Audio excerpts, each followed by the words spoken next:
episode 7 of the Women in Wellness podcast. Today we have a really great topic, one that I'm very passionate about, and I think all of us doctors are passionate about. So I'm here again with Dr. Caitlin and Dr. Mindy, and we are going to be talking about stress and who doesn't have stress.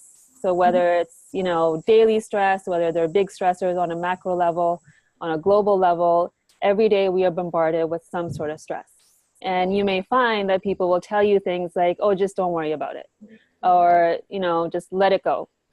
But stop stressing. Or stop stressing. Yes, but we need tools in order to do that. So today we're going to talk a lot about how we can go from reaction to responding. Because life is going to continue to happen. But what we can control when we can't control our outside circumstances is how we respond to that episode or how we respond to that stress that's coming into our lives. Yeah. So ladies, maybe we can start off by talking about what you do on a daily basis when you are faced with a stressful moment. So if one of you want to start off. Do you want to start, Dr. Mindy? Sure. So when I get a stressful moment, I think the most important tool is to pause. I think that's what I've learned in just working with people all day long, is that the moments, like if it hits me and I want to have an immediate reaction, I try to remind myself, like, just sit tight for a moment. Like, even if it's a pause of 2 seconds, 3 seconds, I always respond better if I pause. And I do this with parenting all the time. Like, I just want to have that immediate response because it's triggered me. But with parenting, I'll literally walk out of the room and I go into another room. I used to call it putting myself on a timeout. And I would just like get myself somewhere else so that I could just take a moment to make a better response. And the same thing in a day-to-day kind of setting. If I can just pause, even a second, that's probably the most helpful tool. But then, and we can talk about this later, but then I also think you got to have tools that make it that you're doing before the stressor happens so that's easier. But anyway, so those are my thoughts. What do you think? I was going to say, I love that. And I didn't actually think that that's what I do, but that's what I do. So I didn't think of it as pausing. I think of it as taking a big breath. Taking a second to get like some oxygen into me, to my brain, so that I can make either the right reaction or respond appropriately versus reacting. Because the last thing that I want to do is just snap and react in the heat of the moment. I'd much rather take a second and be like, okay, what just happened? What am I feeling? What is the question in front of me? Or what is the problem that I'm being faced with? And what is the best solution right now? And one of the things that I've really, really, really worked hard on is taking a moment, even responding to emails. So if I get an email where I'm just like, what? Like, how does this even make sense? And I feel like I'm being attacked, and it's not likely that I'm being attacked. Truthfully, it's an email. That's how you're receiving it. Yeah. And so I'll take, the night and I'll respond to it the next day. And instead of me just reacting to it, I'm actually able to respond to it and take the emotion out of it. So taking time is probably the biggest thing that really helps me focus on what the heck is going on and how should I respond to this. I think what both of you said is key. It is that period in between. In yoga we call this shunya. It's like your 0 point. So the more you practice getting into that 0 point where there's this emptiness, and you can actually sit back and reflect as to, okay, is this my response or is it a response that I've been taught growing up? Is it a response that the culture has taught me? Because daily we're bombarded with other people's reactions, right? And the first reaction that happens is from our emotional body. It's not so much from our consciousness, right? So one question that I always ask myself is, who does this actually belong to? This reaction that's coming up, like, is it mine? Was I taught this reaction? Was it from something I watched on TV? Is it our culture? And then that kind of takes the power away from the reaction, like that emotion, and it actually makes you observe yourself and the situation, right? Because then you can actually respond appropriately. I love that. I love that. Yeah. You know, I think you guys probably experience this from working with people all day. I've seen this with my own staff, that sometimes they have an interaction with a difficult situation, and then that patient or that situation goes away, but the staff member is still stuck in the energy of it. And as you were talking, I was thinking about that, because that happens a lot, where it's like somebody comes into your energy field, you have a tough interaction with them, they now leave, but you're stuck with that yucky energy on you. Yeah. And I think that would be a really interesting statement of like, who does this belong to? Yeah. So. Yeah. And I was listening to a TED Talk by, I actually forgot her name, but she's written the book, The Happiness Project. I don't know if you guys are familiar with it. Yeah. It's great. Yes. Yeah. Yeah, so it's a great TED Talk too, and she really talks about emotions and the responsibility behind them, and how sometimes we can feel really victim to the emotion, because it can take control, like, you know, anger and fear and all these kind of low vibration emotions can take control of us. But once we can figure out how to use them as tools and information rather than that is who we identify with, it can really take the edge off of any situation, because then you're looking at it from a very different perspective then. Yeah. Dr. Sonia, is it Gretchen Rubin? Yeah. I think so, yes. Yeah. So for those that want to go and listen to that TED Talk, because I think it's Gretchen Rubin. I think so too, yeah. I just did a quick Google search, but I could be off a little bit. Yeah, no, I think that's right. But she was great to listen to, and she had a lot of great points. Yeah. Well, and that, so Dr. Mindy, I can totally relate to that, like, icky feeling when you're confronted in a situation where you either feel like you're being attacked, or you feel like you're not being listened to, or you just, after the situation, you just don't feel like yourself. Typically, and so I've been working with a whole bunch of different practitioners to try and learn tools to avoid me holding on to those feelings. And it's, what I've been told is a lot of people do that. A lot of people hold on to other people's baggage, other people's emotions, and we end up absorbing it, especially as women, because we feel like we have to fix everything and we have to take care of everybody else right then and there, when that's not entirely true. We can take the moment to figure out what it is and how best to deal with it. Yeah. Yeah, I also think another thing that's important is to honor the feeling that we are also having. I think a lot of times when we're trying to de-stress or not worry about it or just get over it, we're trying to push things aside, right? So now not only do we have their emotion, but we have our own that we're dealing with. But if we can honor it and acknowledge it and be okay with it and sit with it, sit in the discomfort, because I think culturally we don't like to be uncomfortable. But if we allow some of that discomfort and that uncomfortable feeling to happen, that's how we can, slowly move through it too. Yeah. And I also, going back to the not wanting, whose is this, is, one of my thoughts is that I do when I get in that conflicting, stressful moment is ask myself, what's this person going through? Yeah. What is it that what kind of day did they have? I don't know what energy they just came from. Maybe they came from a really horrible situation, and now they're carrying that energy into this situation. And to have compassion that there may be a story behind there that you don't, that you have no idea about. And that for me helps me just take that less personally and look at it as having, a little more empathy for whatever that person's going through, because so much of relationship conflict can be about so much more about the other person than what we're going through. Yeah. I mean, it can trigger things, but I think just having compassion for the other person's important. Yeah. Humanizing the whole situation. Yeah. I think I've been reading, I'm actually going to show you the book right now.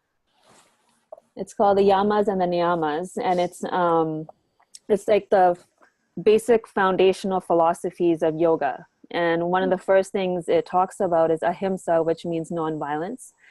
And that's nonviolence to yourself, really, first. Because how we treat ourselves, our inner voice or inner dialogue that we have with ourselves, say we're a critic, if we're doing something, we have to be perfect at it. That same expectation we have of ourselves, we will then have of others. And then they will disappoint us. And then we will react to that disappointment towards them and to ourselves. So it's always comes back to the self again, right? Like self-reflection. Yep. That person we're having that conflict with is mirroring something that we need to learn about ourselves. So the more we look at it in that way, like you said, their story and our story and how we're actually inviting that into our lives so that we can learn more about ourselves. Yeah. That's powerful. That is powerful. A great way to look at it. Because one of those things, and I'm sure everybody's heard law of attraction, right? You attract what you put out. Yeah. I truly believe that everything that happens to us is something that we brought in because we have to learn from it, whether it be through self-reflection or improvement or forgiving. That's a big thing. And that's actually the theme of this year for me is forgiveness and forgiving myself for not being perfect, because I am a perfectionist. Right. And so when you say that you can be disappointed in other people because they don't perform to the level that you expect, totally resonates with me. And I'm working so hard at releasing that thought process, because it's not fair to the individual, and it's not fair for me to expect perfectionism because nobody's perfect. Right. And what is perfect? Exactly. Like, how do you even get there? It's everybody's trying to reach for something they can't even attain. Yeah. And that kind of takes me to like the seeking always, right? We're always seeking on the outside for something. And there's a reason for that perfectionism, right? Whether it's you get love from it or whether you feel significant because of it. There's always something outside of ourselves. But if instead we turn that into more of, it's time to recognize what's already there instead of seeking to like fill the gap always, then it totally shifts everything. It's like what Tony Robbins says always, like when there's gratitude, there's no room for fear. When there's gratitude, there's no room for anger. There's no room for any of that. It may be there to teach us something, but at the end of the day, we can be in like gratitude for what we are and who we are. I think gratitude, you bring up a great point that oftentimes when I find myself going through a day feeling frustrated, I have to just pause and go, okay, wait. Let's just look at all the things to be grateful for. And when you take that moment to do that, it's really, I mean, there's so much in everybody's life to be grateful for, even the most stressful lives. Yeah, absolutely. The sun's shining today. Right. Yes, yeah, Caitlin's outside. Yeah, Caitlin's outside. We don't get this. We haven't had sun in feels like 2 months. So that's why I'm sitting outside as long as it's not too loud. So you need to go out and get the sun on your eyes, because there's receptor sites in your eyes that when it registers sun produce neurotransmitters that make you happy. Absolutely. And the thing, number one. I have to constantly remind myself not to wear my sunglasses because my eyes leak. Like I have these big wimpy eyes with like too much sun or a little bit of wind, and so my eyes constantly leak. So I always make sure to take my sunglasses off for at least 10 minutes. Just like vitamin D, exposed skin. Not today though, it's like 35 here, so 1 degree Celsius kind of thing. So no exposed skin right now, but no, back to that gratitude. It is when I started writing a gratitude journal, it honestly changed how I viewed my day. So even the most stressful day where everything went wrong and nothing seemed to be right, and I couldn't string a sentence together, or my staff couldn't do anything right, or I got in a fight with my husband, or my dog ate my shoe, or whatever it was. When I went through and I wrote down, I do a minimum of 3, but I try and do 5 things that I'm truly grateful for that happened during that day. So not just like it's the middle of winter here, so I'm grateful for air conditioning. I wouldn't put that as one of my things that I'm grateful for today. I would maybe do that in the summer when it's hot, but really owning and okay, well, what went well today? I woke up. Yeah. Right? You're here. Yeah. I woke up. Yeah, you're breathing. I used to go do a bunch of corporate talks here in Silicon Valley, and the number one thing they wanted me to come talk about was stress management. And so one of the things I would task everybody with doing was a 30-day gratitude challenge. And I think everybody should do it. I really think three a day. And I think you should do it with a partner where you send it, text them three and then have them send you three. And what you find happens is that when you first do a gratitude challenge, you start with the big things. You're like, oh, I'm so grateful for my husband. I'm so grateful for my job. And then about 3 or 4 days in, you get a little more okay, well, I did my house, I did my job, I did this. And you start looking for the little things. And what I found is this is back when I used to drink Starbucks. I don't drink Starbucks anymore.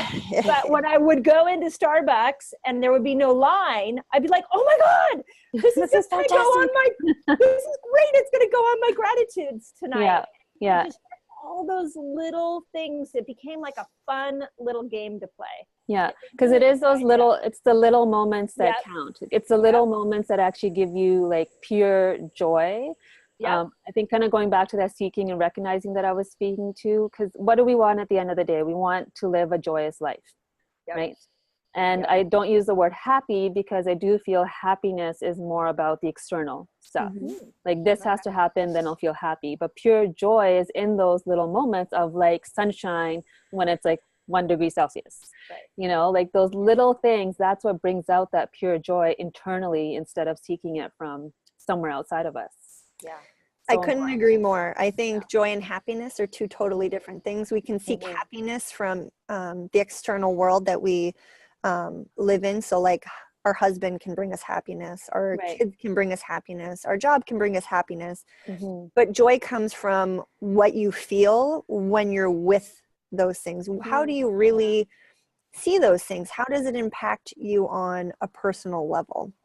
So I constantly try and strive for joy. It's not easy. No, it's work. There's definitely situations where you're there's absolutely no joy in this whatsoever. But it gives you something to work at. Well, I think what you said before was important, just the fact that you wake up every morning, right? You're breathing clean air, those little things. We just came back from Mexico, and I kept reminding the kids about the water there and how lucky we are here, that those are things we don't have to worry about. There's simple things. I mean, you don't have to worry about where your food is coming from next. Those simple joys that they, can take advantage of, but it has to be related back to the world, there's other things going on in the world, and just to be joyous for the fact that we're breathing is so important. And I think what you said was really important about it being hard, because we are wired for survival, right? And in order to survive, we have to have certain emotions and responses and reactions that are quite immediate. But we don't live in that world anymore where we have to hunt or we have to do this and that in order to get through the day. We're given everything, but we are still sitting in that survival state. And I think that's really where people get stuck with stress, because one thing can feel like, I'm going to die if this doesn't take care of itself, or if this fight that I'm having with a partner or a friend, I will die without that relationship. Do you know what I mean? It goes into this real extreme. And what I think we have to do is retrain the brain. So talking about the brain, what are some ways or tools that you guys have to kind of rewire these old patterns that we've had for millions of years? I'll jump in on that, but you actually brought up a really interesting point. So then are you saying that if I'm wired to hunt a lion, because I'm going back to that primitive day where I needed to go find food, that was a major stressful event, and now I don't have to find food. So if a situation happens to me, my brain will naturally make it a bigger deal because I'm wired for survival. Is that what you mean? We kind of tend to go to that fight or flight quite quickly. Right? Yeah. So when we have that moment with a partner or a situation, there's an argument or whatever it is, the way biochemically, I think it just turns that signal back on, because our negative mind will go, okay, what is the situation here? How do I get out of it? What do I do to survive? What's the quickest way out? quickest way out, because we're very instinctual, right? It's instinct first. Yeah. And I think that's what we have to retrain, that we do not need to go there. And you know, there's some situations where we do, like a mom being able to pick up a car off of her child out of that fight or flight. I mean, these are important things. The stress response is really important. I think that's where what we need to differentiate for people. I think people think stress is bad, but it's not. Yeah. It's what actually, you know what I always say is, like, if you have a little bit of stress, you can get a whole lot done. Like when you kick some adrenaline in, like you're not hungry, you're mentally sharp, like you have energy like nobody's business. Like a little bit of adrenaline is fabulous. Yeah, because you're on a mission then. Yeah, right? But it's when you lose that. So or when you're operating from that all the time. Right. Yeah. Yes, and that's when it becomes dangerous, is when you're constantly, when your body feels like it's in constant stress. That's when you start to develop long-term problems, health-related conditions, those kinds of things. But stress can be exercise. Stress can be the food that we're eating. It can be, you know, the beauty products that we talked about last time. There's all sorts of stresses, and if our body knows how to deal with them and adapt, then stress isn't a bad thing. So next time somebody tells you, let go of your stress, don't stress, de-stress, just smile and be like, yeah, okay. Yeah, I love my stress. Sure. Yeah, I know how to deal with my stress. So what are some tools then that you guys would recommend for responding or rewiring the brain so that we respond differently? You know, I'll tell you, at 48, I have like a whole new appreciation for my brain. I feel like everything that I'm doing with my health right now is about my brain. I'm not looking to look amazing in my bikini. I've been married to the same man for 23 years. I'm like, you know, not trying to win somebody over. So I find that everything I do for my health is about my brain health. And I've changed the way I work out. Like I've started, for me, if I don't get to yoga 3 times a week, I become super duper cranky. And it's just part of, like, I have to calm the brain down. I love to run. I've got to get out and run in the sunlight. So I make sure I go run a couple of times a week. So kind of like what I was telling you guys before, I feel like I have a multi-therapeutic approach to my brain, and that my brain health is like always on the forefront so that I can survive in this stressful environment. And to me, like, for my life, I love my life. It's amazing, but I'd like to accomplish like 20 more things in a day. So I'm working on how do I go about doing that? And that is yoga, exercise, ketogenic diet, feeding my microbiome, morning meditation, you know, detoxing the brain. Like all those things have to come in order to do that. Yeah, brain health is really important, isn't it? It's everything.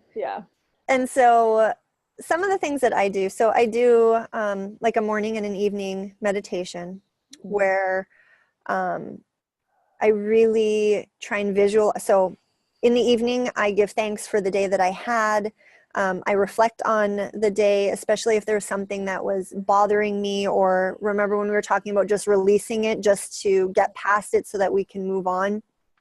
For that time period. If there's something that's bothering me, I will reflect back on it and figure out, okay, why is this bothering me? Why is this here? Why is this person still in my consciousness? Like, why am I thinking about somebody that I met once? Or, you know, like, so I'll spend time with that. In the morning, I'll visualize, okay, how do I want my day to look? What do I want it to be like? How do I want to feel?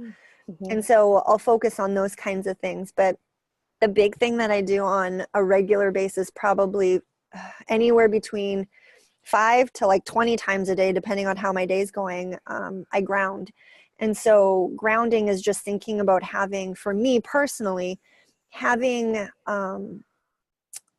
like a cord. So I think of it kind of like a lightsaber, you know, like the Star Wars. I think of that going from like the top of my head, so my 7th chakra, all the way through to the center of the earth, so that anytime something comes up where it makes me feel uncomfortable or uneasy, or I'm upset about it, or whatever it may be, traffic isn't moving properly, I'm getting irritated, I just send that emotion or that feeling or that thought down the grounding cord, and I let, you know, the universe or the infinite energy or whatever it may be, whatever you think about, deal with, so that I don't have to hold on to it and constantly relive that same situation over and over again. So that's the thing that I probably use most, on top of what Dr. Mindy said, and chiropractic adjustments to make sure that my nervous system is in alignment so that I can respond to stressors much more freely. Yeah, absolutely. Yeah, I think all those things are so important. And then grounding, I think culturally, because we're on concrete all the time, right? So I think in the past, when we'd be out in nature, that would just be regular every day. It was easier to ground. And now we have to make a real conscious effort to do that. Yeah. So even being able to go outside and sticking your feet in the grass or the sand. Bare feet, exactly. None of these shoes, socks. No, get the shoes off. Yeah, it's so important. And like what Dr. Mindy was saying too, for me, physical activity is really important. I'm in Ayurvedic doshas, I'm very vata, so I can be in my mind a lot. So when and we're all in our mind a lot, because we're all thinking about what are we going to make for dinner? Who do we got to pick up now? Where do we got to take them? What are we doing at work? So we're up here all the time. So if you have yoga or running, whatever that is for you, to help you ground you into your body and become really present in that moment, it can take that talk away, right? All that, the clutter that's in the mind. And that comes at so many different levels, right? Even our space around us, decluttering, you know, really cleansing not only our body, but our space around too, will also help to cleanse the mind and keep us sharp. Yeah. And the meditation for me has been a lifesaver. Like after, my first child, I was kind of going on this downward spiral. You know, we were talking about before, as practitioners, we kind of have this perfectionist thing going on, right? Where things should just happen the way they're supposed to because we're doing everything right. Yeah. And my birth did not go the way it was supposed to go. Oh, mine didn't either with my first one. Oh, so really? Yeah. So I really felt like a failure for a long time. And then I started doing yoga teacher training. I started meditating every day, and it just completely shifted everything for me. And in our yogic philosophy, we talk a lot about 40 days. You know, it takes 40 days to break a habit and create a new one. So I was continually doing these 40-day meditations, and it completely rewired how I was thinking about myself. And from that space, I was able to shift my outside world too. So for me, meditation's a huge one, and because I know when I'm not doing it, or if I'm not doing yoga, it really shows up in how I'm more so talking to myself, not even others. Just that self-talk. Have you read, did we talk about this, Joe Dispenza's book, Breaking the Habit of Being Yourself? Yeah, I've read that one. I think it's about how you can undo those neural connections. I think that's really powerful. Yeah, absolutely. Yeah. Well, and the brain is, you know, there's so much plasticity to that. So you can rewire thinking, and you can rewire just your neurons so that there can be healing. You just have to do the right thing. The work to get that to happen. Yeah. I think that can be scary for a lot of people, because it is, again, taking responsibility. Yeah. All of a sudden we have to take responsibility for our actions, for our emotions, for all of that, and make a choice, because it is a choice to change it. We're not victim to the way we've been wired and patterned. We can actually really shift that. Well, go ahead. No, I was going to say that I think that's a big misunderstanding, that people don't understand that the brain is changeable, whether it's through some of the detoxing principles that we do in our office, or it's meditation. Like, if in my response typically to my patients is, if you don't like how this is working, then let's create a plan to change that. And I think that's revolutionary. A lot of people aren't even aware that that's a possibility. So that's why, and science is showing us, neuroscience is showing us it's possible for the first time ever. It's so incredibly cool. Yeah, well, also Bruce Lipton's work with biology of belief. Yes. Right? So I think people are finally kind of getting that understanding of, like, we're not victim to our genes, we're not victim to these patterns. None of it we can change if we choose it. Yeah. And I was going to say, the one thing that's really made a huge difference for me is nobody there's nobody out there that can affect how I feel. Only I can choose how I feel. And ultimately, yeah, we can be in really crappy situations. We could be getting yelled at from our boss, or we can get into a huge fight with our husband, or whatever it may be. But you don't have to stay in that upset, anger, frustrated state. You just have to change what happened or talk through it. And that's the big thing. Is it drives me nuts sometimes. My husband will be like, nobody can make you feel upset. Only you can make yourself feel upset. Right. And I'm just like, you're so right, but that's not what I want to hear right now, because I want to be upset. So it's a work in progress. It doesn't happen overnight. And it's okay to, like you said, Dr. Sonia, it's okay to feel upset or angry or frustrated or sad or whatever it may be, as long as you recognize it, figure out why you're feeling that way. Are you actually feeling that, or is that somebody else's feelings? And every emotion has a polarity, right? So we were talking about before, when we're angry, it's there for a reason. The anger is there to fuel you to take action. So if we can relate to that emotion, instead of like, oh no, I'm angry again, this is who I am, instead of, okay, what action do I need to take? And what is this going to help me achieve? So really just rewiring the way we think about our emotions too. Because suffering is a choice. Right? These emotions are there. Yeah. Now, and so one thing I'm thinking about as you guys are talking is, I know we've all had those times in our life where things are spiraling, like you just feel like the stress, and you're like using all these tools. I think what would be interesting to talk about is, what do you guys do then? Like when you're like, you've pulled every tool out of your toolbox and you're telling yourself, yeah, this is good. This is, you're trying to use every possible way to spin it, but it's still not able to spin. What do you guys do in those moments? I actually just give myself permission to spin. I allow myself to do what I need to do, because of the tools I have. I know it's momentary. Like I know it's something that's going to pass. Example is like when one of my first cousins, he just didn't wake up. This was 2 years ago now. And I remember after that, Soren was only 1 year old. I was going down this spiral and I kept trying to fight it. And then one day I just woke up and said, you know what? This is grief. This is anger. This is all of it. And I'm just going to sit in it and give myself permission to be whatever I need. I warned Nick that this is what's happening. But I just allowed myself. And the minute I gave myself permission, something just shifted. Where after a few moments of whatever I needed to do, a few days, few weeks, whatever it was, I, with that permission, allowed myself to feel everything. And then at the same time, my brain that's already been wired with the tools helped me come out of it. I don't know if that's really making sense, but interesting. Yeah, just giving yourself that permission to feel depressed, to feel anxious, to feel the grief. Because I think, again, I bring it back to like the culture we live in here in North America. It's all about fast, right? Something happens quickly, get over it. You got to keep going. We're not giving ourselves moments to actually just feel what's coming up. Interesting. And move through it. I like that. What about you, Caitlin? So when I feel myself spiraling out of control, I actually go to an energy healer.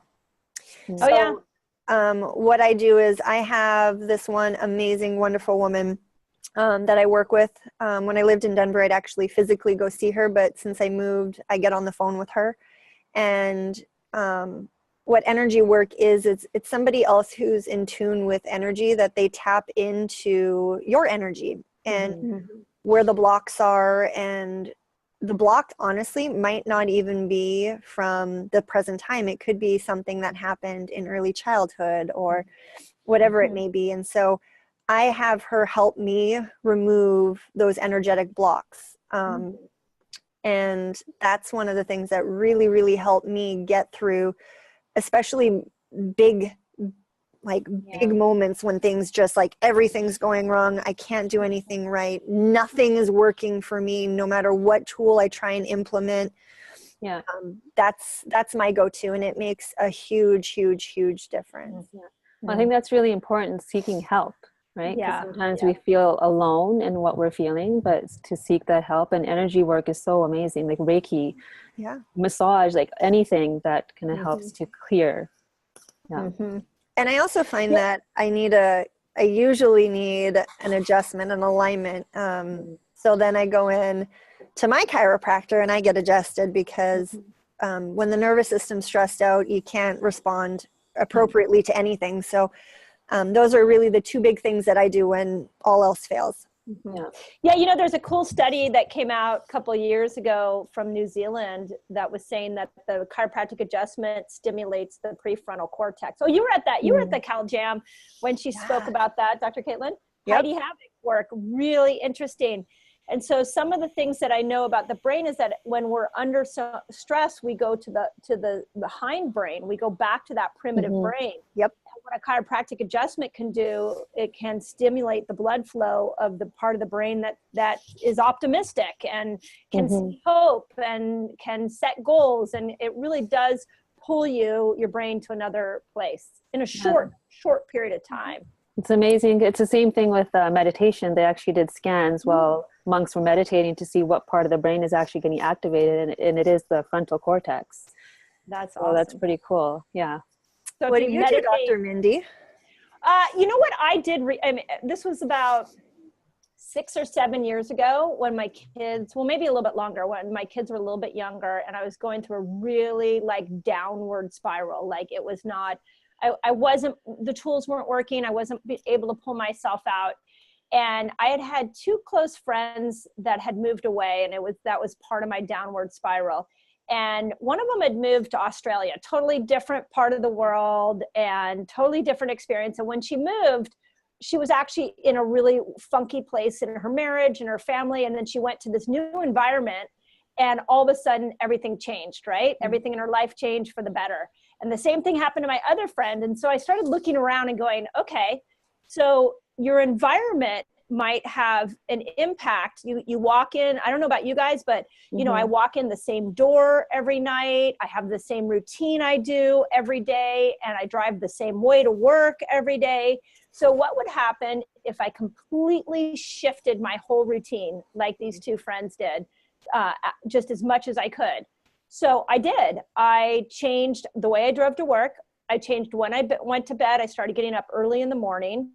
I changed all the furniture in my house. I reorganized it all. I basically took my physical environment and turned it upside down, like a do-over. And that's when I started my morning meditation. I do, and I now do that 2 hours every morning, 5 to 7. I read a positive book. I listen to TED Talks. I meditate. I just totally reorganized my life in a different way. And it changed the downward spiral for me. It was amazing.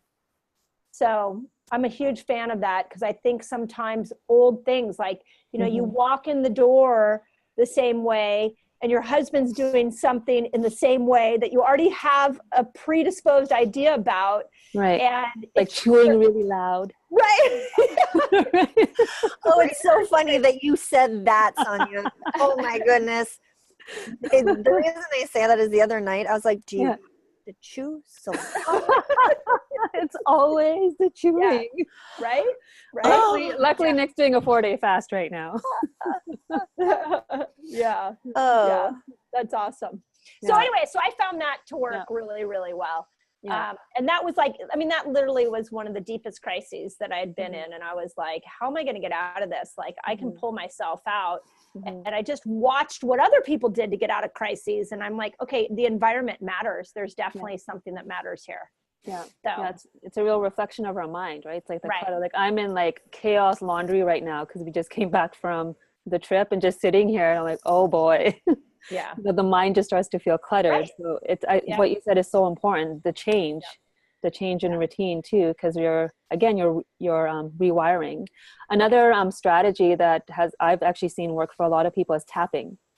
Oh yeah, I did some tapping too. Yep. Yeah, emotional freedom technique. That's worked wonders, because again, you're physically doing something, you're saying something out loud, and I do feel our voice has a huge influence on what the mind is doing.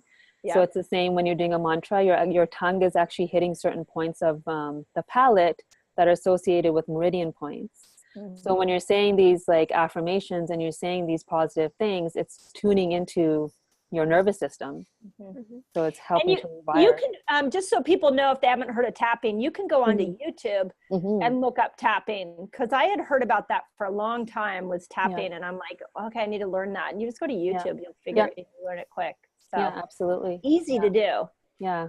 And you said something really important is affirmations and turning it into the positive. So not the I don't want, it's the I am, I have, I, you know, so that eventually, I hate this saying, but it's true, fake it till you make it. Hate that saying, but let's change it to fake it till you become it. There you go. Yeah. Yeah. Well, and I don't even really like faking it, because I don't think you're faking it. You just, you don't believe it 100%. And that's okay. You don't have to believe it 100% when you start it, but saying things like, I choose joy. I am joyful. I have a quiet chewing husband. Yeah. There you go. Okay, see, now that wouldn't work for me. What I would do in that is I think the way I would spin that is, it's really interesting how enthusiastic he is about his food when he chews. I like that. He's loving what he's eating right now. Right. He must really love that food so much that he has to chew that loud. And then it's, I'm an amazing cook. Right. Right? He's appreciating, I'm in gratitude of this chewing sound. It changes the whole movie that we're playing in our minds. There's another TED talk that I wanted to put some attention to. Again, I don't remember her name. I am awful with names, but it was all about posture. So, you know, kind of going back to the tools of like meditation and yoga. And she was talking about, she was, I think in marketing, and talking more about like interviews. When people are going into interviews, they could tell who was going to do well and who wasn't going to do well, depending on how they were sitting and these power postures. So when they did their study, if you just did a power posture of just doing this, arms open wide, looking in the mirror, 2 minutes, and just breathing like this for 2 minutes, it started to rewire the biochemistry. It started to create more confidence. Yeah, so it's these little things that we can do every day, and they don't take a lot of time. I think people begin to think, I can't meditate, I can't do this. It's really give yourself 10 minutes a day. Yeah. Everybody has 10 minutes. The other one I love is 4-7-8 breathing. Yes. Where that one works really well, where you have to breathe in through your nose and then out. That's another one you can look up on YouTube. That'll zone you out pretty quick. Yeah, breath, taking it back to the breath. So to finish, what's the one thing, that one thing that women can start today to implement to help rewire some of their reactions to daily stresses? Well, you know what? I'm such a fan of my morning time. It changed my life. And I walked around when my kids were little, just with a mantra that I don't have enough time. That's never about me. Nobody, so I finally, when I created that time, and I get up first, and nobody's up in my house. In fact, if anybody in my house gets up, even to this day, I get mad. I tell them that they have to go back to bed, that they're only my time.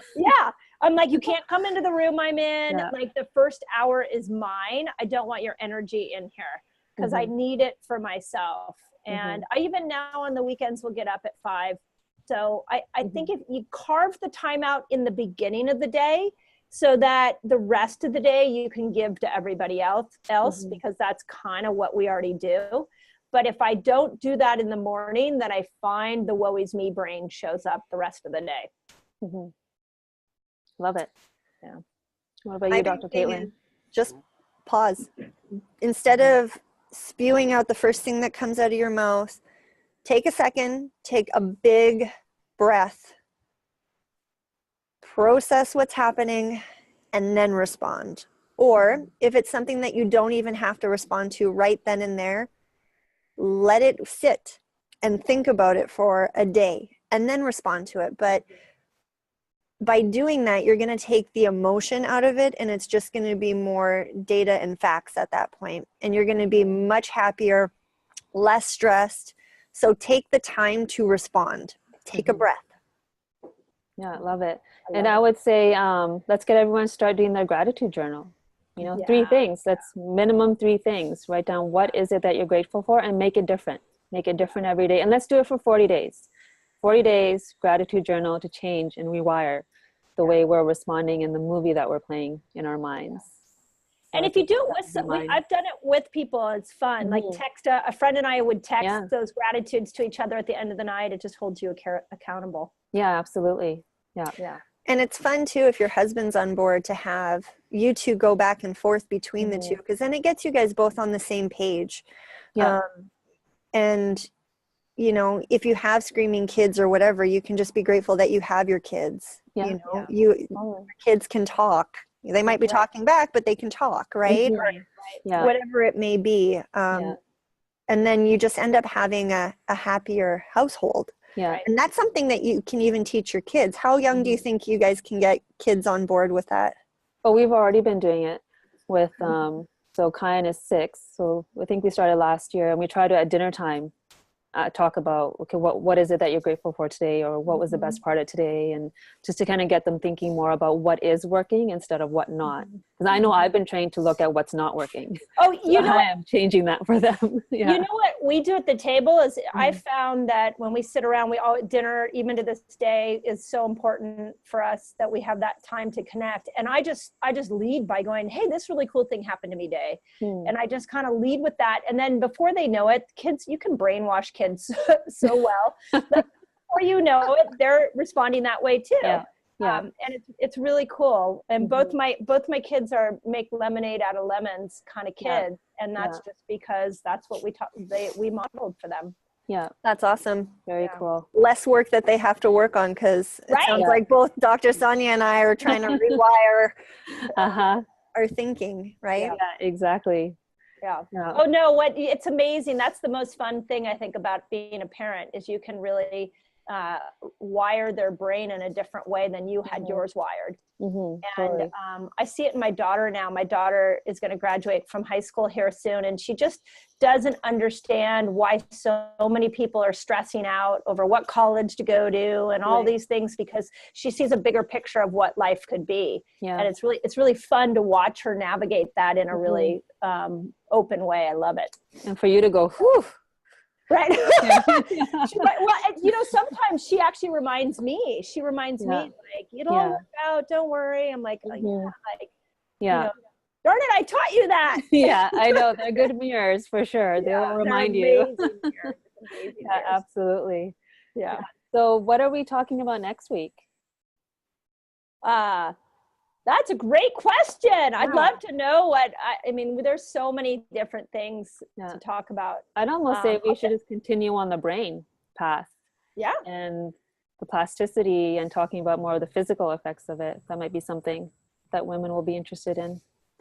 You know what else I think is a topic that not enough people talk about on the brain is what toxins are doing to the pituitary hypothalamus and how that affects hormones. You know, we could spend months on hormones, but people don't realize that so many hormone problems are actually a brain problem first. And when you fix that, you can fix so many things. Yeah, that's a great one. And that's what I'm currently working on for me, is rebalancing all those things and detoxifying the pituitary specifically. So I think that's a great topic, and I think we should definitely touch on that. Yeah, absolutely. That'd be great. Awesome. So we will see everybody next week then. Awesome. Fun talking to you guys. Yeah. Have a great one. Yeah.